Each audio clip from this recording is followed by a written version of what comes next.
The contemporary world of work is characterised by busyness. In Britain, people work very long hours, and we have a very flexible labour market compared to the situation in other European countries. But what does this mean for young people trying to get into employment? How do young families manage working and caring? And what happens to older workers? Are they able to stay on longer if they need to in work, or are they able to retire when it suits them? These are some of the kinds of questions our research seeks to address in looking at how labour market restructuring affects the quality of employment for people and for firms. American Express is a global organisation operating in a number of countries around the world. We have 65,000 employees. We hear a lot about work-life balance. We hear a lot about work-life effectiveness. And it's the research that really helps us understand what does that actually mean and what can we then do from a policy and practice and culture perspective to bring that to life. This is a short summary of some EU-funded research we recently presented at the Work Foundation for the ESRC Fairness at Work seminar series. In this research, we were interested in looking at how households in Europe combined work and care and the kind of transitions they made in the labour market between being able to maintain employment or where they dropped out. What we found from looking at data from the European Household Community Panel Survey, which is a survey that interviews the same people every year for 8 years, we could combine both parents in the household and trace their patterns of employment.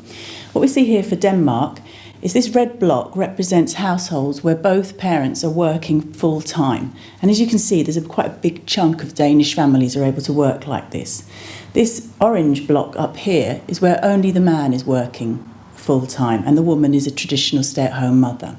This group is good quality part-time jobs, but the dominant pattern in Denmark is one of full-time work for both parents. What do we find in Spain? Well, this big orange block tells us that Spanish mothers find it very difficult to get back into the labour market once they've had a child. And there's only a small core of group of workers where both of them are working full-time and part-time work is fairly negligible. So what do we find in the UK? Well, we find a bit of everything. We find there are traditional male breadwinner families. There's a lot of marginal part-time, short-hour work, which is where a lot of British women are employed. But there's also a core of people who are working full-time. When I come home, I have to tend for the food and cleaning and the ironing, as well as trying to have time with my daughter. She's only 5. It's hard time-wise, especially having the 4 children. You just haven't got enough time for them quite often. So the thought of working is appealing, but it would be difficult. My wife's working, she'll work till 8 o'clock and I've got to do all the things that maybe she would have done in a previous era. Half the time I'm quite irritable and grumpy and it's not really nice for her. So that's quite a big challenge for me, really, trying to work and look after Miranda as well. I'm Nigel Meager. I'm director of the Institute for Employment Studies. We're an independent labour market and employment research institute.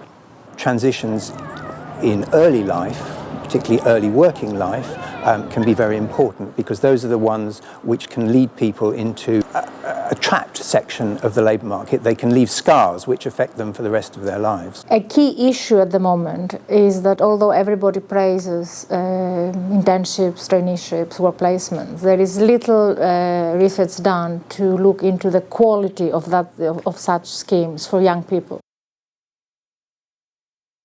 My research is focused on people over the age of 65 working in the UK and the US. And the reason this is important is because there are lots of policies which are encouraging people to continue working. And my research is focused on the poorest pensioners and the degree to which they can be encouraged to work because of things like age discrimination legislation, which was enacted in the United States in 1986. And basically what the research shows is that although people in the US need to work for financial reasons, often the poorest can't work because of low levels of health and education, which makes it difficult. And this has implications for the UK because if we're trying to extend age discrimination legislation, we have to bear in mind that this is not going to help all of the problems with poorer pensioners who will find it harder to remain in the labour market. And a lot of these big challenging questions will only be ultimately answered by collaboration across networks of people doing different types of work in different disciplines. Clearly, in the current economic context, where there is severe pressure on public spending, then any research that is done needs to demonstrate that it has real value in improving the quality of decision making, and that's really the major marker by which it will be scrutinised in the future. It can't simply be a series of dusty papers that can sit in a library or repose on the internet. It must really be valued by policymakers to help them improve the lives of citizens and the economic recovery for the UK. Our research feeds into looking at how employers can manage effective and efficient organisations that treat people fairly. We also want to inform policymakers about which types of policies have been taken up and which work. And we also want to work with non-government organisations who are interested in improving working conditions for young people, for parents and for older workers.